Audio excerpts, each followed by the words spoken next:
और मदद करते वक्त वो लड़का मिस्ट्री मैन के शक्ल को देख लेता है जो एक आदमी थे। और लड़का उनके साथ बातें कर रहा था, लेकिन मिस्ट्री मैन हर एक सवाल का उत्तर हाँ और ना सिर हिला कर दे रहे थे। तो लड़के को लगता है कि मिस्ट्री मैन ऐसे गूंगे हैं। अब यहाँ पर ओल्ड मैन कहते हैं मुझे भी ऐसा फील होता है कि वो मिस्ट्री मैन मेरी बेटी जैसी है, क्योंकि मेरी बेटी जैसी खाना बनाती है उसी तरीके से मिस्ट्री मैन भी खाना बनाता है और मेरी बेटी के जैसे ही वो मेरा ध्यान रखता है। तो एक कहानी का शुरुआत होता है एक रेंट हाउस के साथ। उस रेंट हाउस के ओनर एक ओल्ड मैन है और उस रेंट हाउस में 3 रूम है। एक में ओल्ड मैन रहते हैं और दूसरे में एक मिस्ट्री मैन रहता है और तीसरा वाला रूम खाली है।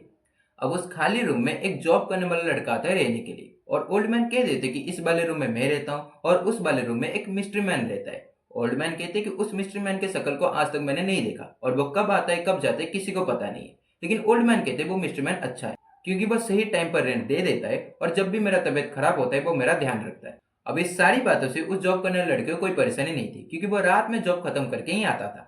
अब वो एक रात देखता है कि ओल्ड मैन की तबीयत खराब थी और वो मिस्ट्री मैन पूरे रेंट हाउस को साफ कर रहे थे। मतलब रेंट हाउस के पास जो गार्बेज थे वो उसको उठाकर डस्टबिन में डाल रहे थे।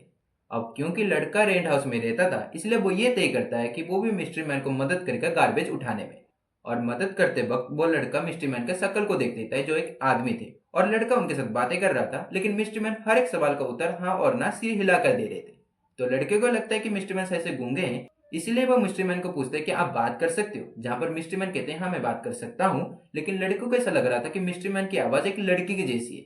उसके बाद से वो मिस्ट्री मैन उस लड़के के ज्यादा ही पास रहते थे। मिस्ट्री मैन उस लड़के के लिए खाना बनाते थे और कभी कभी अगर लेट हो जाता था तो मिस्ट्री मैन उस लड़के के रूम को साफ कर देते थे। अब एक रात वो लड़का ज्यादा ही थक गया था, इसलिए वो रूम के अंदर जाकर मिस्ट्री मैन को रूम से बाहर निकाल देते और सो जाता है। और रात के 12 बजे उसको मिस्ट्री मैन के रोने की आवाज सुनाई दे रहा था, जो ओनर के रूम से मतलब ओल्ड मैन के रूम से आ रहा था। लड़का ओनर के रूम में चला जाता है, जहां पर वो देखता है कि एक रिकॉर्डिंग प्ले हो रहा था। लड़का ओल्ड मैन को पूछता है कि रिकॉर्डिंग किसका है, जहां पर ओल्ड मैन कहते हैं कि ये मेरी बेटी का है जो 4 साल पहले एक्सीडेंट के कारण दुनिया छोड़कर चली गई है। अब क्योंकि लड़के को रिकॉर्डिंग में जो बेटी की आवाज सुनाई दे रही थी वो बिल्कुल मिस्ट्री मैन की आवाज जैसी ही लग रही थी, इसलिए वो लड़का ओल्ड मैन को कह देता है कि मुझे ऐसा लग रहा है कि आपकी बेटी की वॉइस उस मिस्ट्री मैन की वॉइस जैसी ही लग रही है। अब यहाँ पर ओल्ड मैन कहते हैं मुझे भी ऐसा फील होता है कि वो मिस्ट्री मैन मेरी बेटी जैसी है, क्योंकि मेरी बेटी जैसी खाना बनाती है उसी तरीके से मिस्ट्री मैन भी खाना बनाता है और मेरी बेटी के जैसे ही वो मेरा ध्यान रखता है।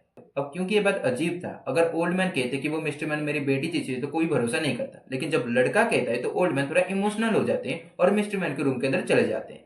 मिस्टर मैन बाथरूम में थे और ओल्ड मैन डोर को नॉक करके बेटी बेटी चिल्लाते हैं। मिस्टर मैन डोर खोलते हैं और कहते हैं मैं हूँ। अब यहाँ पर मिस्टर मैन का वॉइस एक आदमी का जैसा ही लग रहा था और ओल्ड मैन मिस्टर मैन को सारी बातें कह देते हैं। सारी बातें सुनने के बाद मिस्टर मैन ओल्ड मैन को और उस लड़के को एक जगह पर बिठाते हैं और सच्ची कहानी सुनाते हैं। मिस्ट्री मैन कहते हैं मैं एक पुअर इंसान हूँ और मैं एक रोड के साइड पर एक छोटे से घर में रहता था।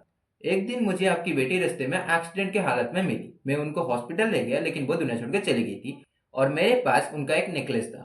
मिस्ट्री मैन कहते हैं मुझे एक बीमारी थी जो ठीक नहीं हो रही थी और हर बार मुझे एक ही सपना आता था जिसमें आपकी बेटी मुझे एक ही बात कहती थी कि मैं आपकी तबीयत को ठीक कर सकती हूँ, लेकिन उसके बदले में आपको मुझे आपके अंदर रहने देना पड़ेगा। मिस्ट्री मैन कहते हैं कि आपकी बेटी ये चाहती थी कि वो मेरे अंदर रहकर आपका ध्यान रखे, क्योंकि आपका कोई परिवार लोग नहीं है, और उसके बाद से ही आपकी बेटी मेरे अंदर रहकर आपका ध्यान रखते थे।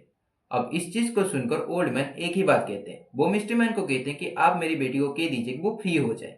अब ये बात ओल्ड मैन इसीलिए कहे क्योंकि उनको पता था कि उनकी बेटी उनके लिए यहाँ पर रुके हुए हैं, और ऊपर से ओल्ड मैन ओल्ड हो चुके हैं, वो कभी भी दुनिया छोड़ के जा सकते हैं। और अगर ओल्ड मैन उनके बेटी को फ्री होने के लिए नहीं कहे तो उनकी बेटी ओल्ड मैन जाने के बाद भी यहाँ पर हमेशा के लिए रह जाएगी। इसलिए ओल्ड मैन अपने बेटी को मुक्ति पाने के लिए कह देते हैं।